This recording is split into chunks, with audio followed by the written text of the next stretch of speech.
Hello again, everyone. Module 1 encompasses both chapters 1 and 2 of Services Marketing.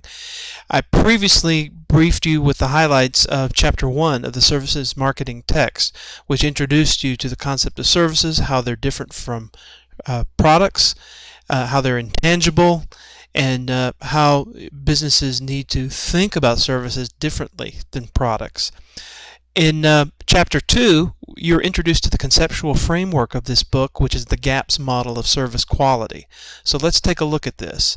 In the GAPS model of service quality, the intent is to help you understand, or help businesses understand, where gaps in performance can be, so you can be very analytic about how you analyze what's wrong with your service so you can make it right.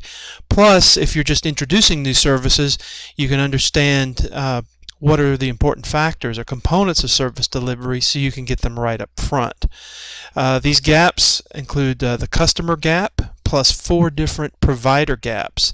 And the overall gap with customers is the difference between expectations and perceptions. And in Chapter 1, we will take a look at provider gaps 1 through 4 to understand what they are so you can understand better how to avoid them or how to fix them if you observe them in your existing service delivery efforts. Here's the customer gap. You have the customer has a set of expectations about what needs to be delivered, and the deliverer of services has perceptions of what is delivered, and sometimes the entity delivering the service perceives the quality and benefits differently than the customer. And when there are differences, there's a big gap in understanding. If you're the customer, you expect a certain amount of service, and if you don't get it, there's a gap. For example, have you ever called a help desk looking for assistance with a particular product or service that's gone wrong? How about a cable TV service? Your expectation is that you'd be able to talk to a human being and get it resolved, but in many cases you get a computer and you may not get the problem resolved. So there's a big gap in service right there. What are the factors that lead to the customer gap? Well, there's 4 of them. First is not knowing what the customers want. The second is not selecting the right service design or standards. Number 3, you've actually selected the right service designs and standards, but you didn't deliver according to standards. And then 4, you're not matching performance to promises that are made. The worst thing you can ever do in delivering services is make a promise and then fail to fulfill that promise. So looking provider gap 1, you have customer expectations and company perceptions of customer expectations. This is the listening gap. You think you understand what the customer wants, but you don't really. Maybe you didn't listen. Well, what does listening mean? It's not just hearing what the customer says. You have to do research. In-depth communication. You have to have a relationship in place, and if something goes wrong, you need to be able to recover very well, specifically paying close attention to the customer feedback channel. I've been in various business scenarios where the customer would clearly say, I want A, B, and C. Then you give that to the customer and they're not happy. Well, the reason is they said they wanted A, B, and C, but they didn't really mean that. Why did they not really mean that? Because they failed to appreciate what they truly wanted. And that requires a thorough vetting of what the customer actually says they need and analyzing it and doing research. So listening is not a passive exercise, it's an active exercise. And without it, you have the provider gap 1. Provider gap 2, the service design and standards gap. That the customer-driven service designs and standards and customer and company perceptions of customer expectations. So you design the service poorly, or you don't have standards, or you don't have appropriate physical evidence of your service. What is physical evidence? Remember, services are tangible, so you have to provide physical evidence of your service to help communicate what it is you're delivering. The service performance gap is next. That's provider gap 3. This is when you intend to deliver the correct thing, but you don't, and maybe you don't have the right people.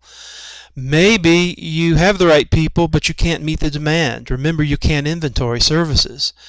Maybe customers aren't doing what you expect, or maybe there's service intermediaries that are blocking a proper delivery of services.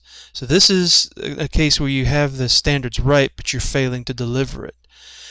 Now we have the communications gap, the external communications to customer. This is a lack of integrated service marketing communications, effective management of customer expectations, overpromising. So the idea here is that one part of effective service delivery is being very good at communicating exactly what it is you're going to deliver. And having a strong brand is a big assistance in this area, because a brand helps you to communicate expectations, what you can deliver. Here's the overall model and where the gaps come into play. You got the customer and the company, and various gaps exist between them. You have the gap between expected and perceived service. You've got a communication gap, performance gap, service design, and standards gap. So this suggests that if a firm is going to deliver a service product offering, you need to think it through carefully and try to anticipate where these gaps are going to be. And if you have a current service delivery in place that's not working well, the gaps model is a way to analyze what is going wrong, so you can isolate the issue and fix it. How would you use gap analysis? One, you can do a strategic assessment. Are you meeting customer expectations? How well are you closing the gaps? Where are your strengths and where are your weaknesses? Also, you could ask you the question, wait a minute, who is the customer? You know, for years in working in the wireless business, we had a bit of a dilemma because the customer was the actual end user who bought our product. However, the customer didn't buy from us directly, they bought from intermediaries. So you had to think about multiple levels of customer. And of course, I was with an operation that was actually a design services firm providing services, development services for a product company. So we had three levels of customers. We had the parent company to whom we delivered design services, then we had the end user of the product, and then we had the intermediary that sold, that bought from the parent company and sold to the end user. So you also look at the gaps and understand what changes might be needed. So that's a brief introduction to the model. Module 1 is very introductory. As we proceed through the course, we're going to look at these gaps in more detail and learn how to map out a service offering so it could be offered seamlessly and flawlessly to the customer. Thanks everyone. We'll see you in the discussion threads, and we'll do another briefing in Module 2.